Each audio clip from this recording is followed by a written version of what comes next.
Gak gampang. Itu tenaga.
Đi lau mưa bẹ, lau mưa bẹ. Không đâu. Không đâu.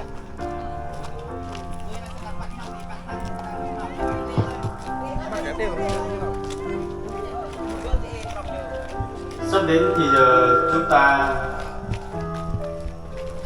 làm lễ ra mắt buổi sáng hôm nay. Xin trân trọng kính mời toàn thể quý tôi con của Chúa, quý đại biểu, khách mời. Chúng ta còn ở bên ngoài, xin chúng ta bước vào. Thì giờ này để chúng ta bước đầu vào thì giờ buổi lễ.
Kính thưa ông mục sư Huỳnh Cường, ủy viên ban trị sự Tổng liên hội mục vụ tỉnh Đắk Lắk.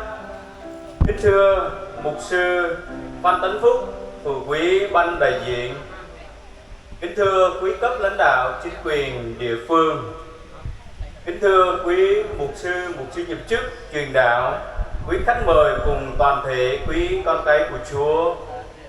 Chúng ta dâng lời cảm tạ ơn của Chúa bởi sự vừa giúp của Ngài, dù hội thánh trải qua những giai đoạn khó khăn thăng trầm, nhưng từng hồi từng lúc Chúa cho hội thánh được đứng vững và vượt qua.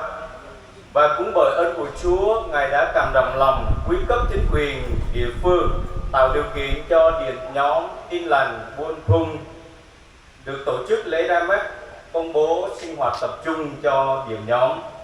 Vì vậy, trong thì giờ trọng thể này, tôi xin thay cho điểm nhóm được phép giới thiệu và chào mừng đến dự với buổi lễ ra mắt buổi sáng hôm nay có sự hiện diện của quý đầy tớ Chúa đại diện cho giáo hội Hội Thánh Tin Lành Việt Nam miền Nam, quý cấp chính quyền đại diện cho địa phương, quý mục sư nhiệm chức truyền đạo đại diện cho 26 hội thánh thuộc huyện Krông Bông.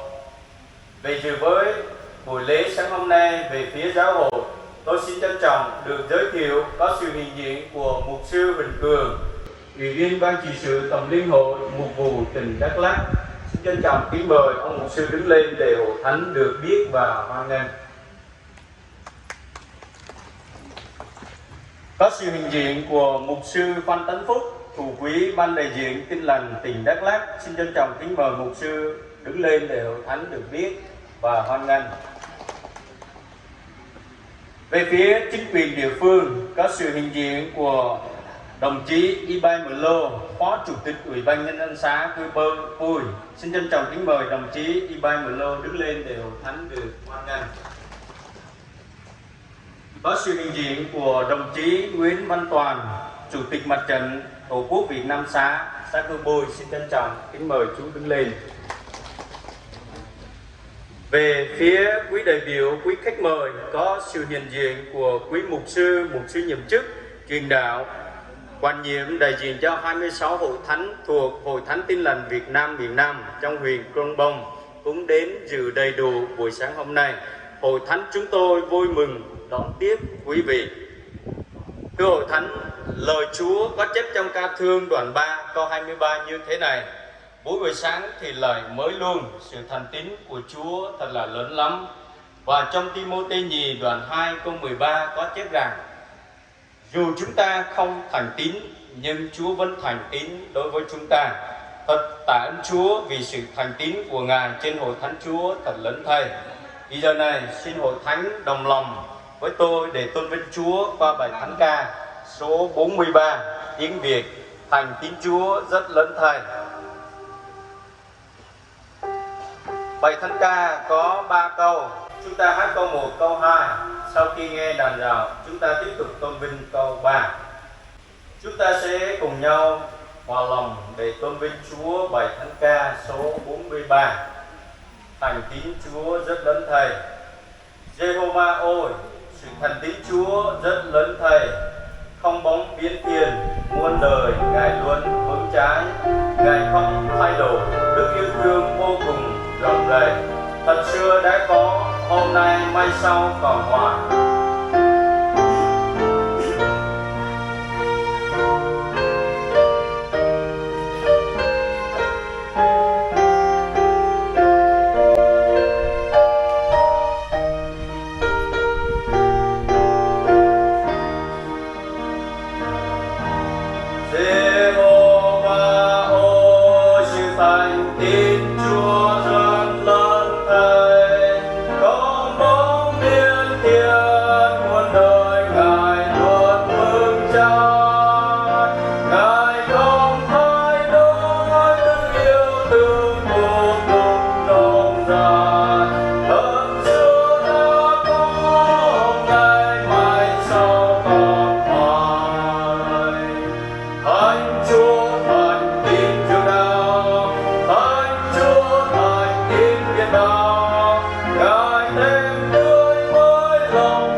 lạy Đức Chúa Trời, đấng tạo hóa toàn năng.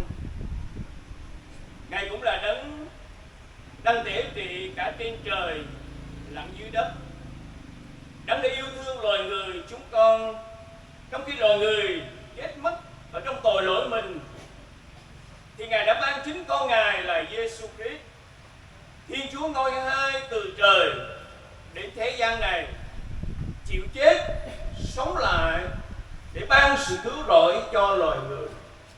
Ngài cũng là đấng đã thành lập hội thánh Chúa ở trên đất này.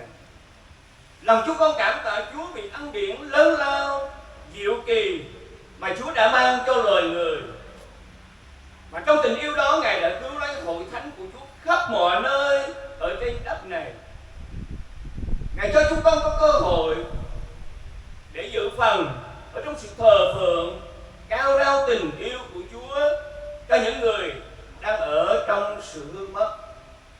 Cảm tạ Chúa, một ngày mới, một ngày phước hạnh Chúa ban cho chúng con, và cũng là ngày vui mừng mà Chúa đã ban cho hội thánh Chúa tại buôn nơi đây.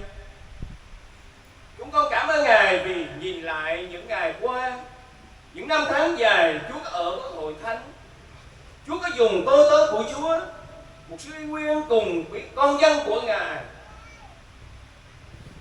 thờ phượng hầu việc cái giường hội thánh của Chúa, và để đáp ứng nhu cầu cho công việc nhà Chúa trong sự ổn định, Chúa đã cảm động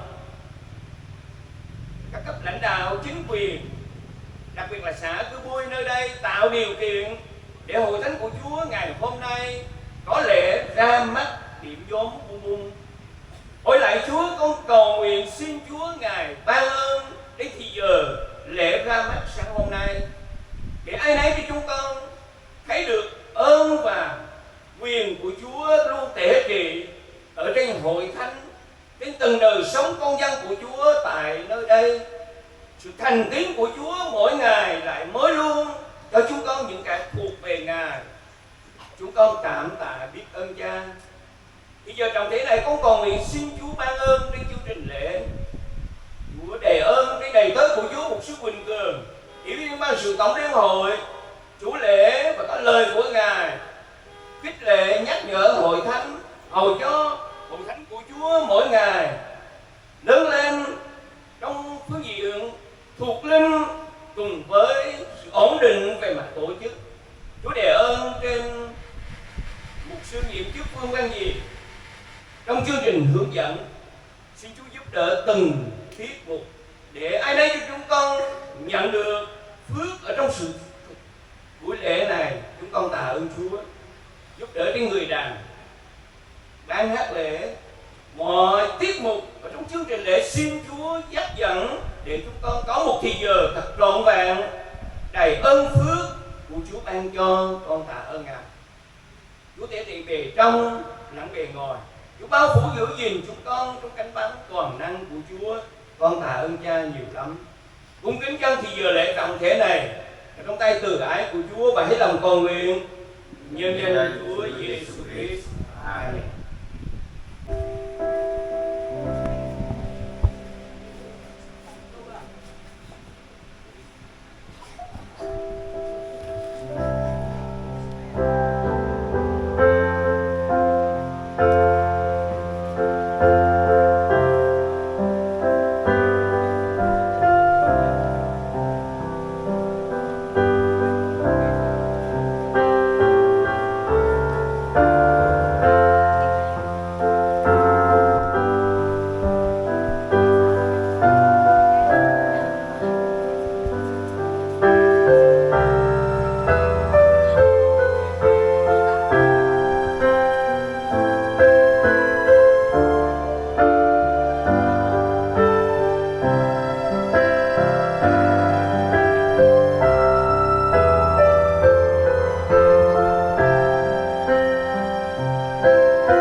năm 1994 đến năm 2023. Từ buổi sơ khai hình thành và tăng trưởng. Một lần buổi sơ khai, tên hội thánh điểm nhóm tin lành quân hùng. Người đem tin lành đầu tiên chấp sự y nguyên nghề thường gọi ICB, cư trú tại Buôn Lắc, cư Pui Krông Bông Đắk Lắk. Người tiếp nhận Chúa đầu tiên 5 người nữ. 1. Hờ Vin Nghê sinh năm 1966, Hờ Loan Nghê sinh năm 1970, Hờ Nhúc Nghê sinh năm 1975, Hờ Đức Nghê sinh năm 1978, Hờ Mol Nghê sinh năm 1983. Từ năm 1994 đến năm 1998 gồm có 4 hộ. Số tín đồ 13 người, nam 3, nữ 10. Báp tem 4 người, nữ. Người hướng dẫn thờ phượng Chúa ông Y Nguyên Nghê cư trú tại Buôn Lắc, xã Cư Pui. Nhóm thờ phượng Chúa tại nhà riêng ở Loan Nghê tại Buôn Hung từ năm 1999 đến năm 2001 gồm có 14 hộ. Số tín hữu 53 người, nam 23, nữ 31 người. Báp tem 13 người, nam 8 người, nữ 5 người. Người phụ trách và lo phục vụ truyền đạo tình nguyện Y Nguyên Nghê cư trú tại Buôn Lắc, Cư Pui, Krông Bông, Đắk Lắk do ông mục sư Ita Hờ Móc, nguyên trưởng ban đại diện tin lành tỉnh Đắk Lắk cầu nguyện đặt tay và ủy quyền. Người hướng dẫn thờ phượng Chúa Y Nguyên Nghê cư trú tại Buôn Lắc, xã Cư Pui. Nhóm thờ phượng Chúa tại nhà riêng bà Hờ Loan Nghê tại Buôn Hung, xã Cư Pui. Ban hướng dẫn điểm nhóm gồm: 1. Y Nguyên Nghê sinh năm 1967, Hờ Vin Nghê sinh năm 1966. 3. Hờ Loan Nghê sinh năm 1970. 4. Hờ Nhúc Nghê sinh năm 1975. 2. Hội thánh được hình thành từ năm 2002 đến năm 2010.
đoạn 16 câu 10 đến câu 13. Ai trung tín trong việc rất nhỏ cũng trung tín trong việc lớn, ai bất nghĩa trong việc rất nhỏ cũng bất nghĩa trong việc lớn. Vậy nếu các ngươi không trung tín về của bất nghĩa, có ai đem của thật giao cho các ngươi? Nếu các ngươi không trung tín về của người khác, ai sẽ cho các ngươi được của riêng mình? Không có đầy tớ nào làm tôi hai chủ được, vì sẽ ghét chủ này mà yêu chủ kia, hay là hiệp với chủ này mà khinh về chủ kia. Các ngươi không có thể đã làm tôi Đức Chúa Trời lại làm tôi ma môn nữa. Đây là lời của Đức Chúa Trời. Xin trân trọng kính mời đầy tớ của Chúa, mục sư ủy viên bước lên tòa giảng để ban phát lời của Chúa.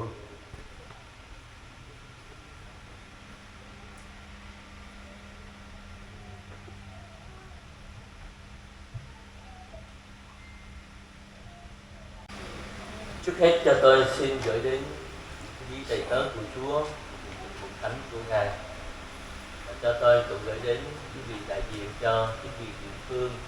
Tại ở đây thì tôi thấy có hai cái điều mà không biết rằng chắc có lẽ là giấy tờ của chính quyền sẽ đúng hơn. Một tờ thì ở trên đây gọi là khu phung và bờ phung, còn ủy ban dân xã thì phung.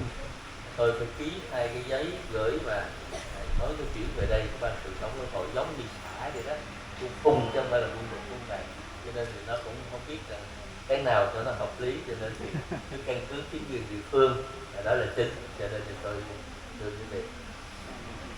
Trước hết cho tôi xin gửi lời đến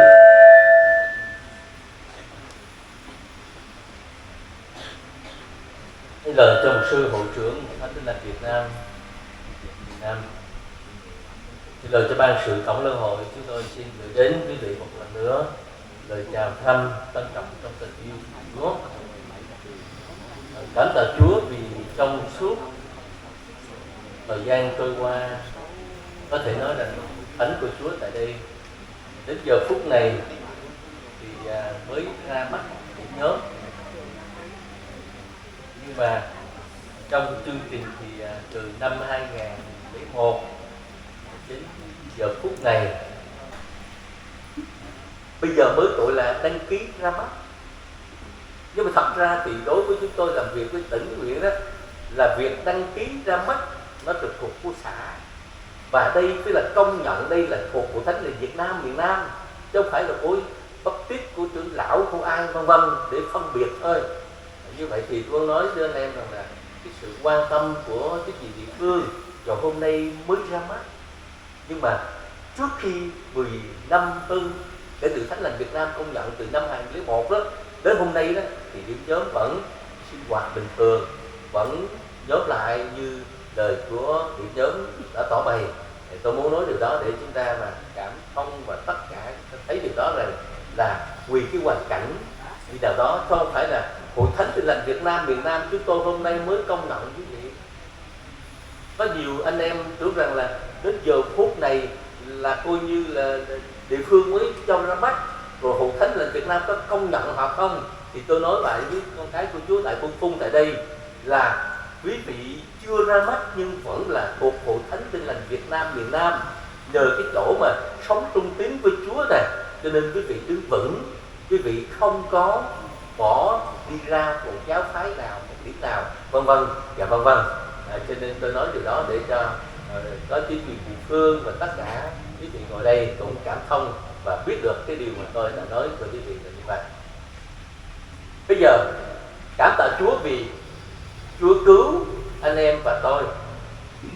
Chúng ta xác định một điều rằng cảm ơn Chúa vì chúng ta là những tội lỗi hư mất giữa đời này, là những con người không ra gì trước mặt Chúa. Thì Kinh Thánh bày tỏ rằng bởi ân điển, nhờ ân điển bởi đức tin mà anh em được cứu. Điều đó không phải đến từ chúng ta, bèn là sự ban cho của Chúa. Và chúng ta tin nhận Chúa là bởi đức tin của chúng ta đến với Chúa Giêsu. Và chúng ta tin Chúa là bởi Chúa cứu chúng ta. Và từ cái chỗ chúng ta là tội nhân, Chúa cứu chúng ta trở thành một thánh nhân, trở thành một con cái của Chúa. Và chúng ta biết ơn Chúa, cho nên chúng ta mới trung tín theo Chúa cho đến giờ phút này. Mà nếu không bởi Chúa cứu chúng ta trong ơn của Chúa thì xin thưa rằng chúng ta cũng không bao giờ có thể từng trải trong suốt những năm tháng khó khăn thế này mà mỗi ngày từ 3 hộ cho đến giờ mấy chục hộ. Thì chúng ta thấy cái từng trải để anh em thấy rằng là cảm ơn Chúa, cái chuỗi ngày mà chúng ta theo Chúa, tin Chúa ngay từ đầu cho đến giờ phút này trên phương diện thuộc linh đó, thì cảm ơn Chúa, Chúa gìn giữ, bảo vệ, chăm sóc chúng ta. Và điều thứ hai là chúng ta cảm ơn Chúa vì Chúa cũng ban cho chúng ta sống một giữa xã hội và được sự quan tâm, giúp đỡ, tạo mọi điều kiện, cho nên chúng ta vẫn trở thành những con người ổn định ở phượng ở với Chúa. Cho nên sáng nay 3 điều mà tôi nói với anh em ngắn gọn như này. Thứ nhất là theo Chúa phải trung tín với Chúa, tôi nói điều đó. Và trung tín của Chúa nó có phải từng trải lấy cái gì để làm nền tảng tôi đi với Chúa.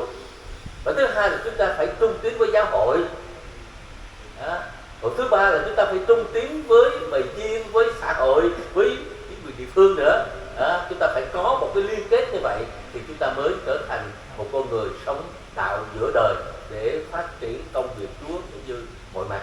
Đó, như vậy chúng ta hiểu chữ trung tín hay là trung thành như thế nào rồi, đúng không? Trong từ điển Việt Nam, chữ trung tín hay chữ trung thành nó có nghĩa rằng là một lòng, một dạ, không thay đổi.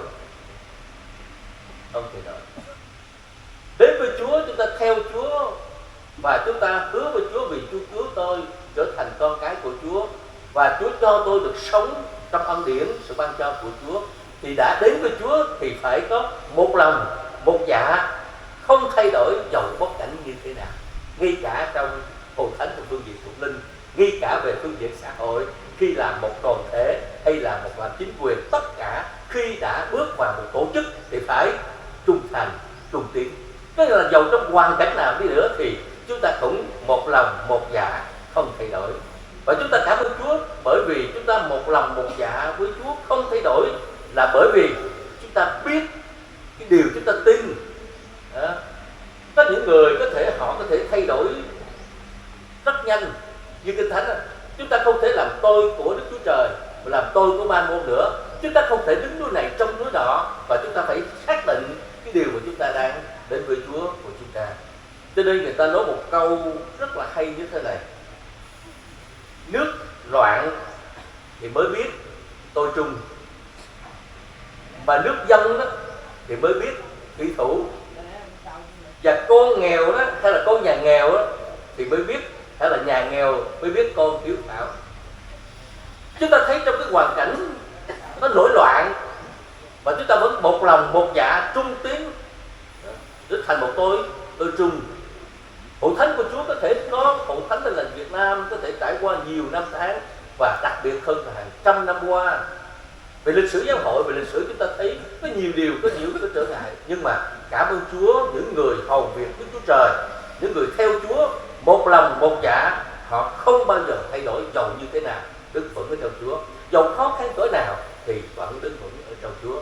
Tôi cũng như lúc đầu tôi nói thưa anh em đó, dầu cái việc mà anh chị em chúng ta ở đây hôm nay vui mừng thì được công nhận lễ ra mắt để cho hợp pháp trên việc, nhưng mà anh em không phải đến giờ phút này chúng ta mới là tổ chức, vấn đề anh em mới là tin Chúa, nhưng cái từng trải trong suốt mấy chục năm qua, sự ban cho của Chúa kể từ khi tin Chúa, cũng như sự bảo vệ chăm sóc của hội thánh của Chúa, cũng như sự quan tâm chính quyền đến giờ phút này chúng ta đứng vững ở trong Chúa là như vậy. Đó là cái điều mà tôi muốn nói với anh em như thế. Điều thứ hai là chúng ta thấy cảm ơn Chúa khi một người mà ra trận thì Kinh Thánh bày tỏ để có một cái hướng đứng vững ở trong Chúa, nó có một cái cách để chúng ta đi, cái cách để chúng ta nhìn nhận, để chúng ta thấy. Thì Kinh Thánh bày tỏ rất nhiều, không có thời giờ cho nên tôi không thể trưng dẫn Kinh Thánh nói điều này điều khác được, vì hôm nay là lễ ra mắt. Để một điều đến nhắc anh em rằng là chúng ta phải hiểu rằng một người lính ra trận phải chịu khổ. Một người lính mà muốn để ra trận để trở thành một người lính giỏi thì người đó phải chịu khổ, phải trung thành. Và chúng ta khi ra trận thì chúng ta không lụy mình, nhưng mà sẵn sàng vì hội thánh của Chúa, vì công việc mà Chúa giao phó cho chúng ta. Cho nên người lính giỏi hoặc là một người trung thành thì họ luôn luôn phải chịu khó, chịu khổ, họ luôn luôn có tinh thần giống như một lực sĩ rồi đó. Họ làm theo chịu khó chịu khổ để tập luyện và phải từng trải thì mới có thể trở thành một người lính giỏi, một người đầy tớ trung tín với Chúa.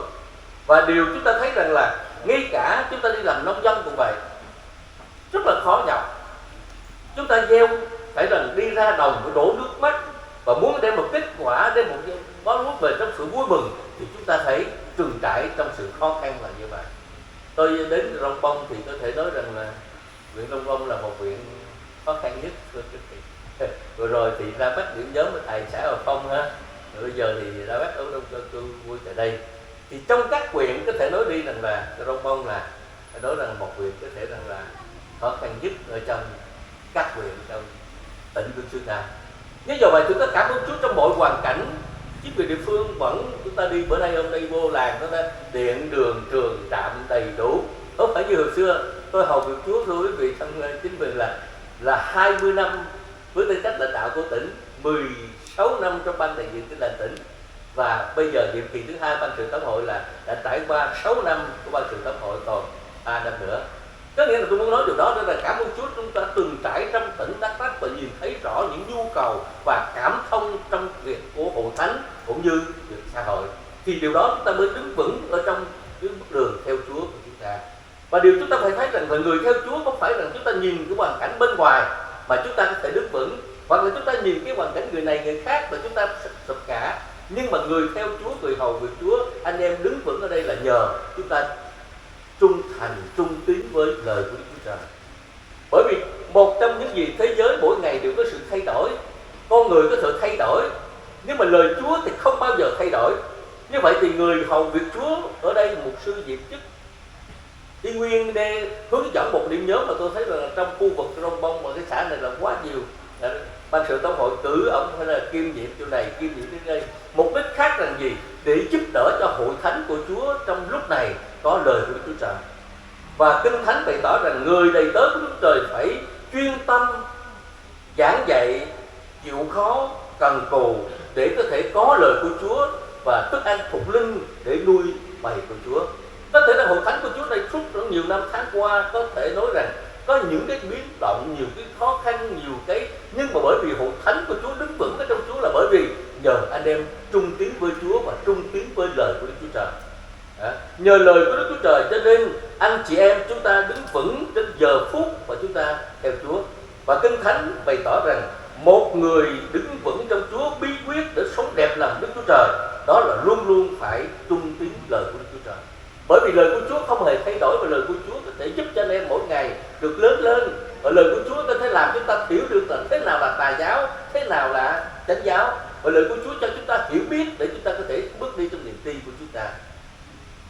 Anh em biết rằng là tôi đọc một cái quyển sách họ mới ra thôi, nhưng mà gọi là Thiên Đàng là có thật. Thì mới đầu tiên, mấy người mới tin Chúa bây giờ chúng ta đúng hôm nay Thiên Đàng mới có thật sao? Kinh Thánh bày tỏ rồi, lâu rồi, đúng không? Họ viết một cái câu chuyện là Thiên Đàng là có thật, nhưng thật chất là Thiên Đàng khi Đức Chúa Trời tạo dựng lên thì có Thiên Đàng và địa ngục. Tôi nói quý vị. Và hơn nữa là hai con người chúng ta cuộc sống quý vị và tôi, những người tin Chúa và người không tin Chúa thì chỉ hai con đường chúng ta chọn sau khi chúng ta qua đời thôi. Một thì đâu mà là Thiên Đàng, hai là xuống địa ngục thôi. Và Thiên Đàng là có thật, thưa quý vị.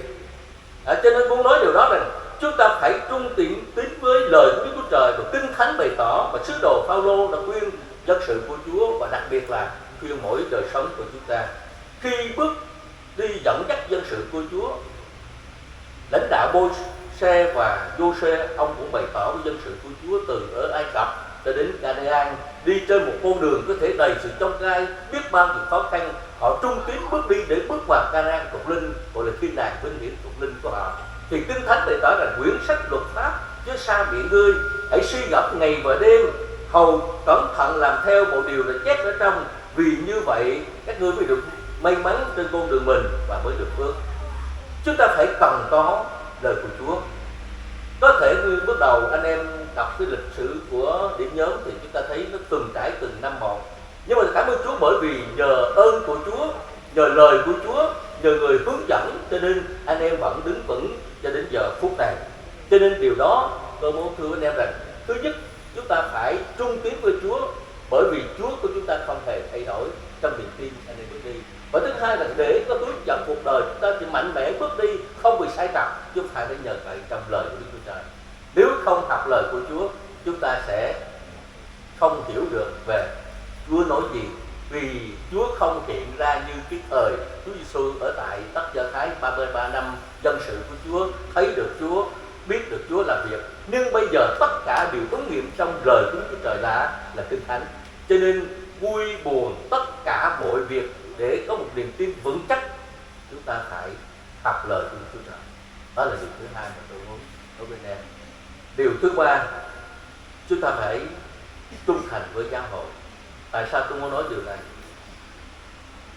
Hội Thánh Tin Lành Việt Nam của chúng ta trong trải dài từ năm 1911 cho đến giờ phút này, trên hàng trăm năm, dầu trải qua biết bao nhiêu thăng trầm của giáo hội, nhưng chúng ta cảm ơn Chúa, thế hệ này ra đi thì thế hệ tiếp theo, nếu chúng ta cứ tưởng tượng rằng nếu mà thế hệ đi trước họ không trung tín, không một lòng một dạ thì không có kế tiếp đâu thưa quý vị. Nhưng mà cảm ơn Chúa, bởi vì thế trước họ trung tín với Chúa, trung thành với giáo hội, và họ giao bày chiên lại cho quý vị. Hôm nay mục sư Nguyên tại đây là người đặc trách ban sự tổng hội, chúng tôi không có về đây liên tục, đúng không? Không ở quý vị liên tục ở đây, nhưng mà cái người đầu tiên là gì? Là mục sư chịu trách nhiệm ở tại đây. Thứ hai là chuẩn điển nhớ và ban hướng dẫn tại đây là những người có thể sẽ hướng dẫn quý vị đi đúng đường trên con đường theo Chúa, và đúng theo cái hướng giáo hội là sống phúc âm, phục sự Thiên Chúa, phục vụ tổ quốc gia và dân tộc. Định hướng đó phải đi đúng thì chúng ta mới thấy rằng hội thánh của Chúa được đứng vững ở trong cái điều hướng của hội thánh là Việt Nam. Còn nếu hôm nay chúng ta thấy rằng là hôm nay anh em sẽ đứng núi này trong núi nọ, thì nó sẽ làm rất khó cho cái cuộc sống cũng như sự hướng dẫn của hội thánh là Việt Nam chúng ta. Tôi không nói nhiều, anh em cũng biết rằng tỉnh Đắk Lắk vừa qua và những năm tháng đầy sự trở ngại, bởi vì có những người lòng nhẹ dạ cả tin rồi đứng núi này trong núi nọ, cuối cùng chúng ta thấy cuộc đời của họ không ra gì cả. Nên tôi khuyên anh em rằng cảm ơn Chúa, hội thánh lệnh Việt Nam của chúng ta đã suốt hơn trăm năm qua, dầu thế hệ này qua đi, nhưng cảm ơn Chúa giao tiếp theo những thế hệ tiếp theo họ gì?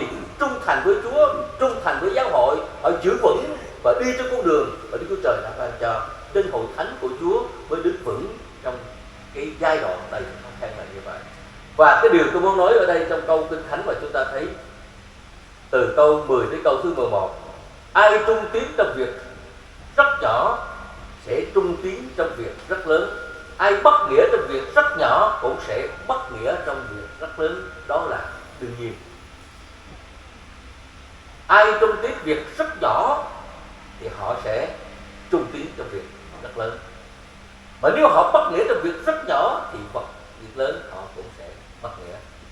Tôi muốn nói điều đó nó liên quan đến cuộc đời của con người, không những là người ở trong Chúa thôi, ngay cả xã hội cũng vậy. Cho nên Kinh Thánh bày tỏ rằng vậy, nếu một người không trung tín của việc bất nghĩa thì ai đem của thật giao cho các ngươi.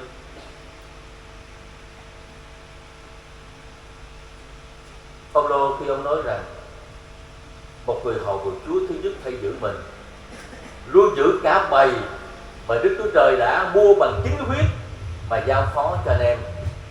Nếu trường hợp chúng ta không bất nghĩa trong việc rất nhỏ thì ai giao cái việc lớn cho chúng ta? Chúng ta biết rằng khi Chúa Giêsu sai các môn đồ đi ra để thi hành chức vụ giảng đạo, thì Chúa Giêsu nói rằng các ngươi sẽ đi giữa buôn bài gì? Buôn sói. Chúng ta biết rằng cả các sứ đồ đi giữa bầy buôn sói là không thể sống nổi rồi. Chỉ còn một con sói ở trong giữa bầy không đó là chúng ta thấy khó rồi, đúng không quý vị?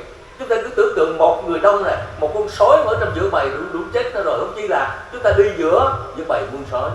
Như vậy muốn nói điều đó là cảm ơn Chúa vì trong năng quyền của Đức Chúa Trời Ngài gìn giữ chúng ta, và cái điều quan trọng chính là chúng ta xin Chúa cho chúng ta luôn luôn có sự trung tín trong việc nhỏ, thì Đức Chúa Trời mới giao cho việc lớn cho chúng ta. Ngay trong việc giáo hội cũng vậy. Cảm ơn Chúa vì anh em sẽ nói rằng, có người nói rằng Hội thánh ở trong mục sư Nguyên ông Ram nói rằng thưa mục sư, nhiều năm ở trong này thì nó cũng quen rồi. Tôi hỏi ông là ông muốn đi rời khỏi Cà Rông Bông, rời khỏi điểm nhóm này để chuyển qua một tỉnh khác, đặc biệt khác, điều động mà chuyện bình thường. Nhưng mà nói quen mục sư, ở trong này nó cũng cánh đồng rồi, nó quen rồi sống ở đâu nó quen rồi. Chú đặt để chỗ nào là vui chỗ đó. Nhưng mà tôi muốn nói điều đó là đầy tớ của Chúa, ông xác định cái chỗ ở, xác định bầy chiên, xác định cuộc sống. Dầu khó khăn chỗ nào cũng không thay đổi. Nếu mà trục trặc gì đó thì thay đổi về điều chỉnh của giáo hội tiếng nói. Nhưng mà phương diện của Chúa rằng không phải cái chỗ lớn mà ông hầu việc Chúa tốt đâu. Có thể là cái việc rất nhỏ mà ông thể hầu việc rất tốt, nhưng mà đôi lúc đưa cái chỗ rất lớn mà có thể hầu việc không tốt. Thì muốn nói điều đó để cho hội thánh của Chúa và anh em này cảm tạ Chúa vì Đức Chúa Trời biết từng cá nhân mỗi con người về ân tứ và sử dụng như thế nào để Chúa giao phó cho chúng ta. Dầu ở trong cái điểm nhóm bước đầu có vài người thôi, vài hộ thôi, nhưng bây giờ có hàng trăm người, thì từ cái chỗ một, từ số không nó trở thành cái có, và từ cái chỗ có nó cũng là sẽ có hơn nữa. Cái người trung tiến nó sẽ phát triển. Mà nếu từ cái chỗ không có làm cho có, và từ chỗ có mà làm chỗ không có, thì đây là vấn đề chúng ta phải cần suy nghĩ lại. Nên cảm ơn Chúa, tôi muốn nói điều đó để cho điểm nhóm trong buổi sáng hôm nay ba cái điều rằng cảm ơn Chúa vì từng trải trong suốt chặng đường theo Chúa, đầy sự khó khăn ở trong một địa bàn, ở trong một khu vực, ở trong một nơi mà chúng ta thấy rất là khó khăn, nhưng mà anh em vẫn trung thành với Chúa mỗi ngày, thờ phượng hầu việc Ngài. Và nhờ cái sự trung thành với Chúa, anh em đã sống trong lời của Đức Chúa Trời. Nếu không đứng trên lời của Đức Chúa Trời, anh em cũng sẽ thất bại khi chúng ta gặp một hoạn nạn khó khăn nào đó trong cuộc sống hàng ngày. Và thứ ba là cảm ơn Chúa, dầu Thánh lành Việt Nam nghèo so với các giáo phái, với tất cả, nhưng mà anh chị em vẫn trung tín với giáo hội Hội Thánh Việt Nam, vẫn hầu việc Chúa trung tín, một lòng một dạ, không thay đổi, không làm tôi hai chủ. Đó là điều cảm ơn Chúa. Và điều cuối cùng là xin Chúa ban cho anh em hãy trung tín với nhau và cuộc sống để hầu việc với Chúa Trời, của bệnh chi của Chúa. Và một điều chúng ta cũng cần trung thành, trung tín với chính quyền địa phương, với tất cả mọi công việc, để kết nối cho chúng ta thấy một hạnh phúc của người dân, một hạnh phúc của người tín hữu là chúng ta luôn luôn ở với Chúa và sống trong một cuộc sống tốt đẹp. Nên xin Chúa ban cho anh em buổi sáng nay với sự nhắc khuyên cũng như nâng đỡ anh em trong bước đường theo Chúa. Dầu như thế nào đi nữa thì xin Chúa vẫn ban cho anh em một lòng, một dạ, đứng vững trong Chúa để phát triển cuộc thánh của Ngài. Tôi đi qua đây nhiều lần, nhưng đây xin lỗi nói rằng là hình như lần đầu tiên tôi mới đến đây. 362 điểm nhóm thì tôi có thể nói rằng trên 300 điểm nhóm tôi phải đến. Có vài điểm nhóm mà hôm nay mới đến thì tôi mới thấy cái hoàn cảnh của nhà chúng ta nhóm như thế. Hy vọng rằng qua lễ ra mắt anh em đã tiếp trung trong việc rất nhỏ, Chúa cũng sẽ ban phước cho việc lớn hơn. Và hy vọng rằng chính quyền địa phương cũng mỗi ngày có thể giúp đỡ cho điểm nhóm anh em sinh hoạt tại đây, vì cái hoàn cảnh mỗi nơi mỗi khó, mỗi khác, nhưng mà tin rằng chính quyền địa phương cũng sẽ tạo điều kiện và trong tương lai cũng sẽ có một chi hội chỗ dưỡng cũng như anh em phấn đấu lên mỗi ngày cho hôm nay xã hội chúng ta. Nên là xã hội chúng ta ngày đây là xã hội bước tiến. Người ta chạy đó, mình đi đó, mình thấy chậm rồi, mà người ta đi đó, mình đứng đó, chưa nói trục lùi đó, thì phải đã lùi rồi. Ở xã hội ta đi thì mình đứng thì phải đã chậm một bước rồi, mà người ta đi mình lại đứng lại nữa thì mình đã trục lùi rồi.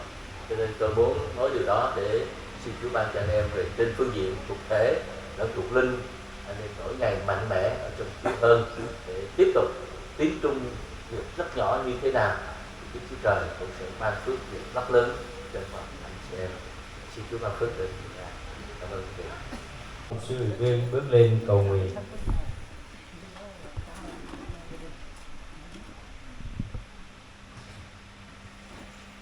Kính thưa quý vị, trước khi cầu nguyện thì thay cho sư hội trưởng ban sự tổng liên hội, chúng tôi trao cái giấy chứng nhận lại đổi cái tên là Buôn Phung. Thay vì trước đây là trong cái giấy kia là Buôn Bờ Phung đó, cho nên thì theo chính quyền, cho nên tôi phải đổi lại theo cái giấy cho đúng theo cái cho nên thì trao cái giấy cho lại cho điểm nhóm, chỉ đổi cái tên thôi, còn nội dung thì cũng như ở trong cái tập mà chúng ta có, ủy ban nhân xã trao lại.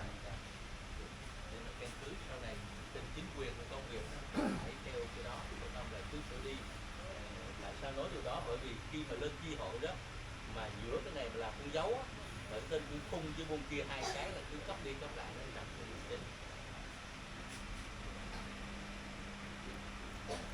Chúng ta được lòng cầu nguyện.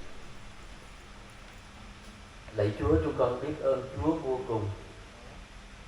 Chúa cứu chúng con, ban chúng con được làm con của Chúa. Trong đó có anh em con tại vùng vùng tại đây, trải qua suốt nhiều năm tháng, anh em con đã tin nhận Chúa và đã bước đi Ngài một cách trung tín, và dầu trong cuộc sống mỗi ngày nhiều sự trở ngại, nhưng chúng con cảm ơn Chúa, anh em con vẫn vững niềm tin bước đi với Chúa mỗi ngày. Trải qua những năm tháng, chúng con thấy được sự tăng trưởng phát triển từ một vài gia đình, bây giờ hàng trăm anh em con đã trở lại gây dựng hội thánh của Chúa. Chúng con cảm ơn Chúa, Ngài đã ban ơn cho anh em con trong suốt thời gian qua. Chúa cứ tiếp tục ban ơn cho đầy tớ của Chúa, người đặt cách hướng dẫn anh em con tại đây, cũng như trong ban hướng dẫn ai nấy được ơn của Chúa để hiệp với hội thánh của Chúa, để làm công việc mà Chúa giao phó mỗi ngày. Chúa thêm sức mới đến từng anh chị em chúng con, để lấy trong niềm vui mỗi ngày. Anh em con thấy sự hầu việc Chúa là niềm vui, sự phước hạnh, vui mừng để gây dựng phát triển hội thánh của Chúa. Chúa cũng ban cho anh em con sự khôn ngoan thông sáng, để mỗi ngày anh em con sẽ biết đối xử công việc nhà của Chúa, điều hướng mọi việc, để giữa các cấp chính quyền cũng như viện nhóm anh em con có sự thuận lợi, tạo những điều kiện quan tâm để hội thánh của Chúa mỗi ngày được phát triển hơn nữa. Làm anh em ước ao không những là điểm nhóm trong tương lai có thể là chi hội, đó là điều mà anh em con phấn đấu đến. Con tin rằng những lòng khao khát ước nguyện đó Chúa sẽ ban cho. Chúng con cảm ơn Ngài. Lần nữa xin Chúa gìn giữ hội thánh của Chúa. Tôi thấy anh em con trong phần thiếu kém như điều gì, từ thuộc thể và thuộc linh, thì xin Chúa ban ơn mỗi ngày. Chúng con cảm ơn Chúa, tạ ơn Chúa vì Ngài đã ban cho một ngày mới, một thì giờ đã trôi qua. Chúng con thật biết ơn Ngài. Xin Chúa một lần nữa ban sức mới trên hết thảy mỗi chúng con. Ban ơn cho từng người cũng như chính quyền địa phương, để hầu họ cũng có sức mới mỗi ngày để giúp phần cho công việc nhà của Chúa tại đây nữa. Chúng con cảm ơn Cha, dân hội thánh, dân tất cả anh em con trong ban hướng dẫn, đầy tớ của Chúa. Con cầu nguyện nhân danh của Chúa Giêsu Christ. Kính mời quý vị đồng an toàn.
Chúng ta dâng lời cảm ơn Chúa vì ban hát đã dự phần tôn vinh danh của Ngài.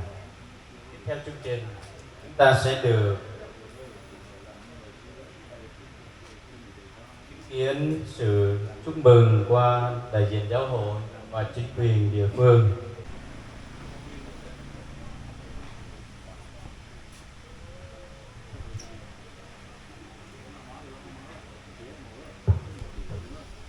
Nhân ngày lễ ra mắt, cho phép tôi xin thay lời cho cụ sư hội trưởng ban sự tổng sư hội Thánh Tin Lành Việt Nam xin chúc mừng thầy tớ của Chúa, con cái của Chúa tại đây, và cũng có một chút quà gửi đến cho nhóm Chúa ban phước cho tất thảy quý thầy tớ của Chúa cũng như con cái của Chúa tại đây.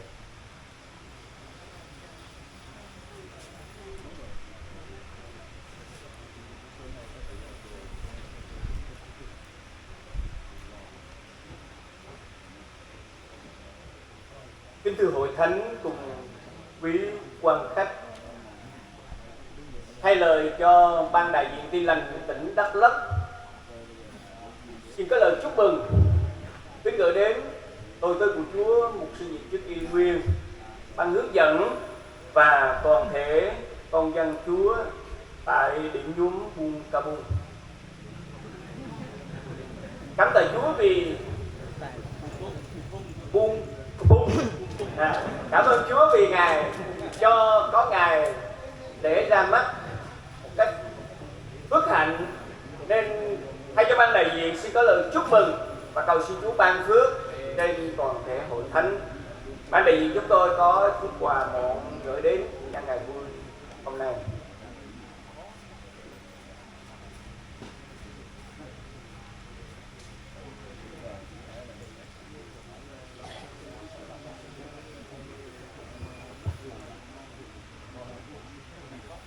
Bây giờ này, về phía chính quyền địa phương, xã Cư Bui cũng có đôi lời tâm tình và có lắng hoa để chúc mừng. Xin kính mời đồng chí Nguyễn Văn Toàn, Chủ tịch Mặt trận Tổ quốc Việt Nam xã bước lên đây.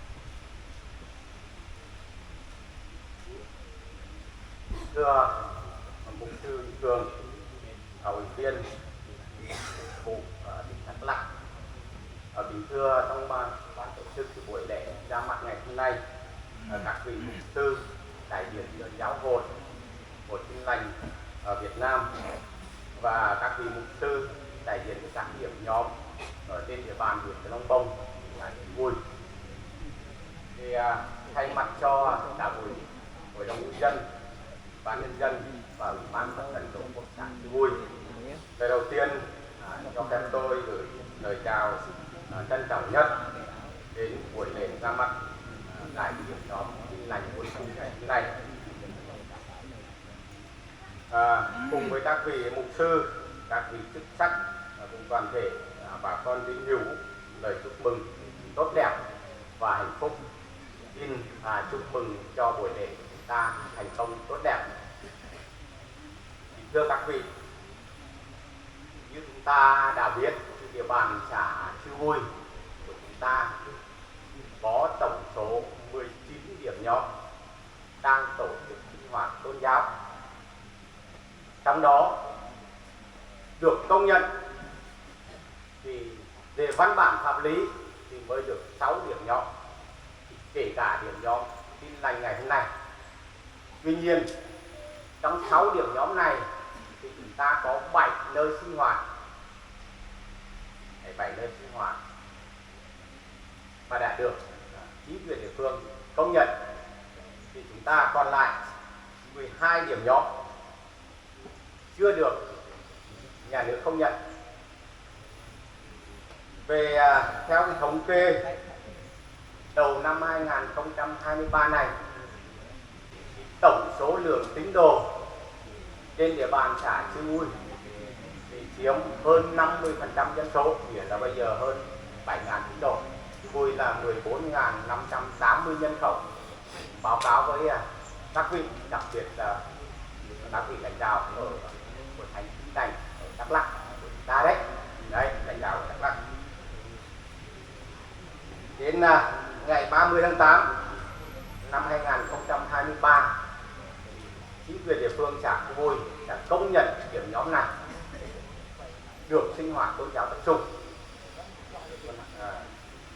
Như thế thì chúng ta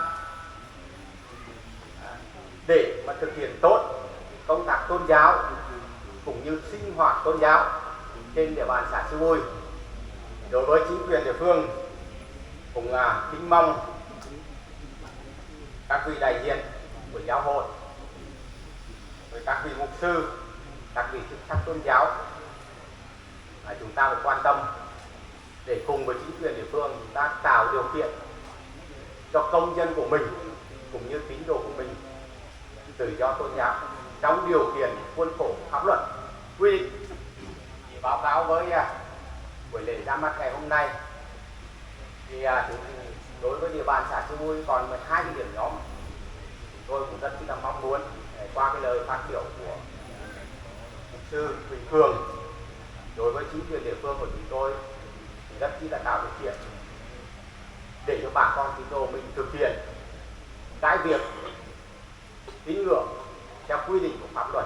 Bởi vì chúng ta hiểu rằng là chúng ta là công dân Việt Nam sống theo hiến pháp và pháp luật, việc tự do tôn giáo, quyền của con người rất là bình đẳng, nhưng mà cũng được pháp luật quy định. Đấy. Do vậy chúng ta còn 7 điểm nhóm đấy. Chúng tôi cũng mong muốn làm thế nào đó để chúng ta đầy đủ hồ sơ pháp lý theo quy định của pháp luật của địa phương giúp đỡ chúng ta có một cái nơi sinh hoạt tập trung, có cơ sở pháp lý. Này, nhân cái buổi lễ ra mắt ngày hôm nay thay mặt cho chính quyền địa phương, cấp ủy chính quyền địa phương, thì tôi có vài lời trao đổi thêm để các vị sư ở cấp tỉnh, các vị ở trên địa bàn huyện Cờ Đông Bông của chúng ta biết được. Trước khi kết thúc lời phát biểu thì cũng xin trao đổi thêm buôn bờ phung và buôn phung. Để rồi cái này thì cũng là phiền đấy. Trước đây năm 81 xã Cư Bôi được tách từ huyện Cờ Đông Bông được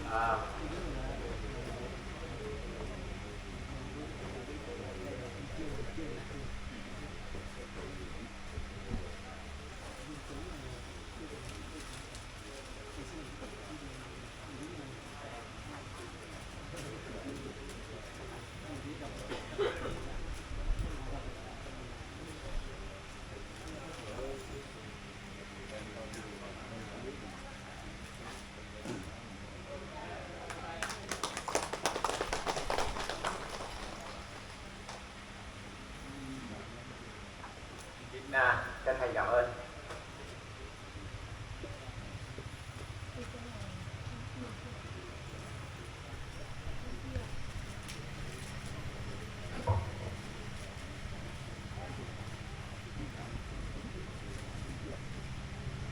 Cảm ơn sự quan tâm của quý lãnh đạo giáo hội và quý cấp lãnh đạo chính quyền địa phương, đặc biệt là xã Cư Bôi đã hết sức tạo điều kiện cho điểm nhóm Tin Lành Buôn Cung tại đây có buổi lễ ra mắt và có gửi cho hội thánh những láng hoa thật tươi thắm. Xin Chúa ban phước lại cho hết thầy quý vị. Thì giờ này là thì giờ tri ân, có lời cảm tạ và có lời tri ân cho quý đệ tử Chúa, những người có công khó. Thì giờ này xin trân trọng kính mời đại diện của hội thánh.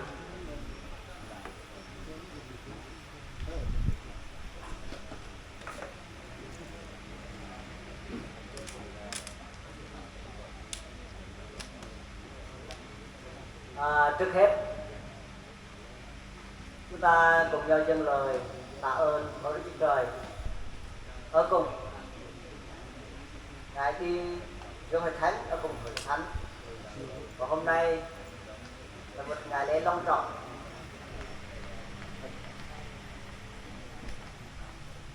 Không mô tả được sự vui mừng tôi và với nhân dân Chúa ở đây. Tôi thay cho nhóm Tin Lành Bình Hương nói lời cảm tạ cho điểm nhóm. Kính thưa ông mục sư Huỳnh Cường, ủy viên Tổng liên hội Hội Thánh Tin Lành Việt Nam miền Nam, ủy viên mục vụ tỉnh Đắk Lắk. Kính thưa ông mục sư Phan Văn Phúc, thủ ủy ban đại diện Hội Thánh Tin Lành Việt Nam miền Nam tỉnh Đắk Lắk.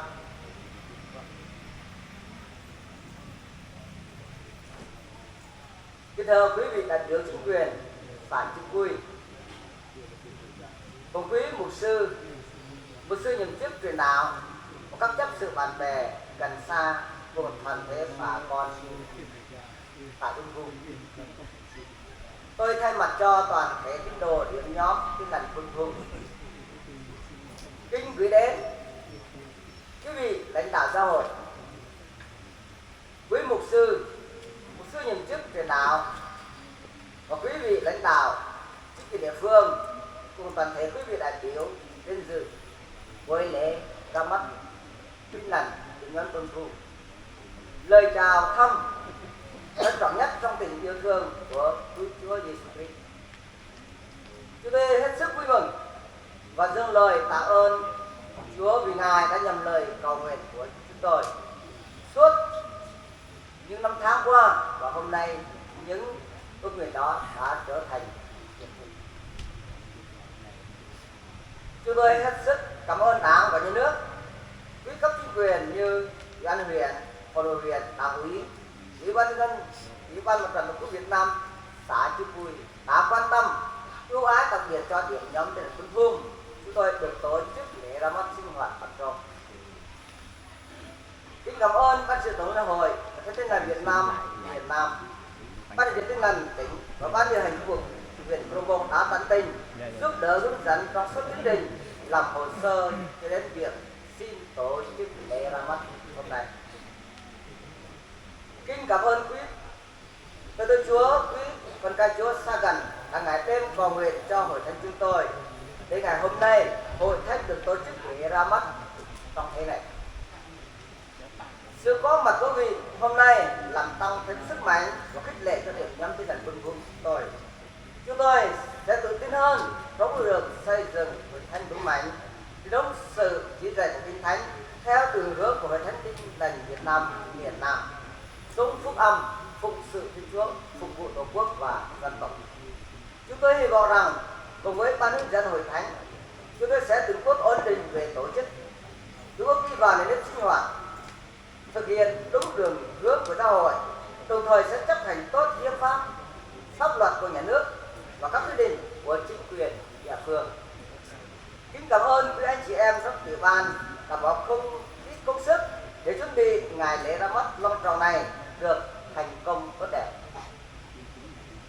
Một lần nữa tôi xin chân thành cảm ơn quý vị đại biểu, lãnh đạo giáo hội, các cấp lãnh đạo chính quyền cùng quý mục sư nhậm chức truyền đạo và các chấp sự đại diện cho các điểm nhóm đã về dự buổi lễ ra mắt với điểm nhóm Tin Lành Ung Vùng chúng tôi ngày hôm nay. Cầu xin Đức Chúa Trời ban ngôi ban phước dật đến quý vị. Chúc quý vị luôn dồi dào sức khỏe và thành đạt trong công tác, gặp nhiều may mắn trong cuộc sống. Rất trọng kính chào và kính cảm ơn. Thay mặt điểm nhóm, trường nhóm Đại Lộ. Nhân dịp lễ ra mắt, điểm nhóm Tin Lành Ung Vùng cũng có món quà đó đi ăn với giáo hội. Như này xin về giáo hội, xin mục sư Huỳnh Cường, ủy viên Tổng liên hội Hội Thánh Tin Lành Việt Nam miền Nam, mục sư Phan Văn Phúc, ủy ban đại diện của tỉnh Đắk Lắk lên phía trước.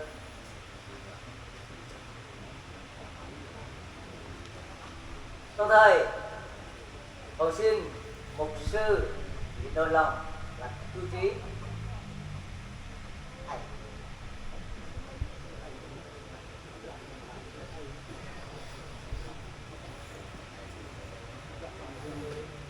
tôi thì lên thôi cái gì.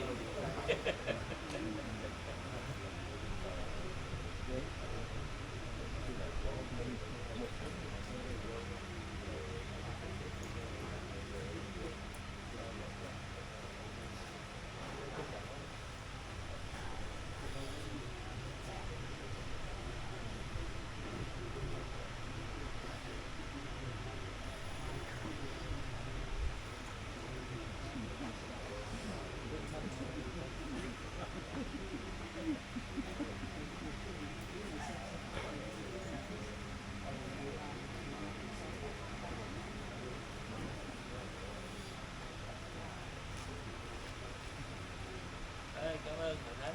Như vậy hội trường vỗ tay mạnh lên nhé. Cũng nhân lễ ra mắt năm nay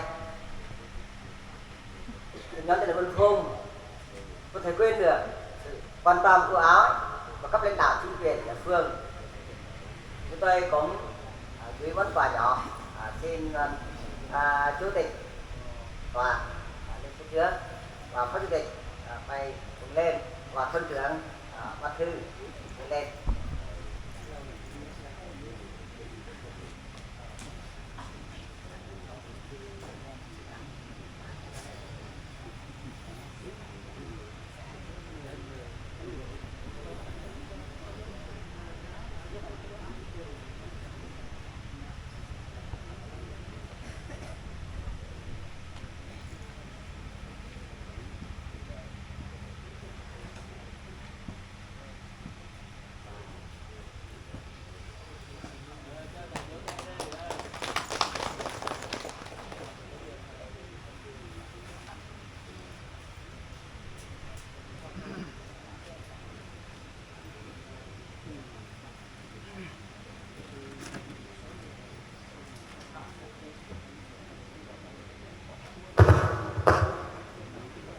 Một lần nữa chúng ta dâng lời cảm ơn Chúa vì Ngài có ở cùng và ban phước cho thì giờ buổi lễ ra mắt buổi sáng hôm nay.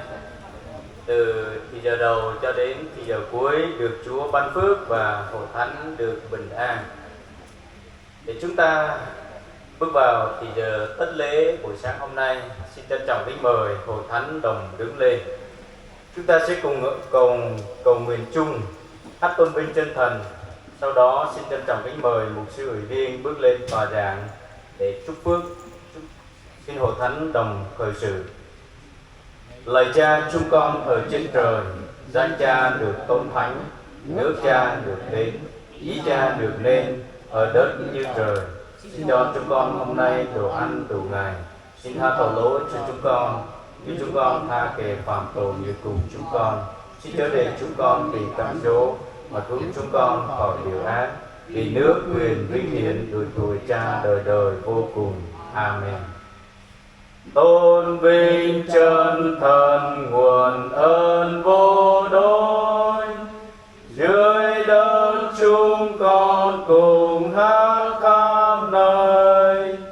Trời cao cung chúng ca ngợi ba ngôi, Chúa Cha và Con với linh muôn đời. Amen. Nguyện xin Đức Chúa Trời ban ngôi, ban tình yêu thương đời đời của Đức Chúa Cha, ân điển sâu rộng của Đức Chúa Con, sự thông công dẫn dắt trong quyền năng của Chúa Thánh Linh ở trên hội thánh của Chúa, ai nấy vui mừng hầu việc Chúa trung tín từ nay đến ngày Chúa Giêsu Christ tái lâm.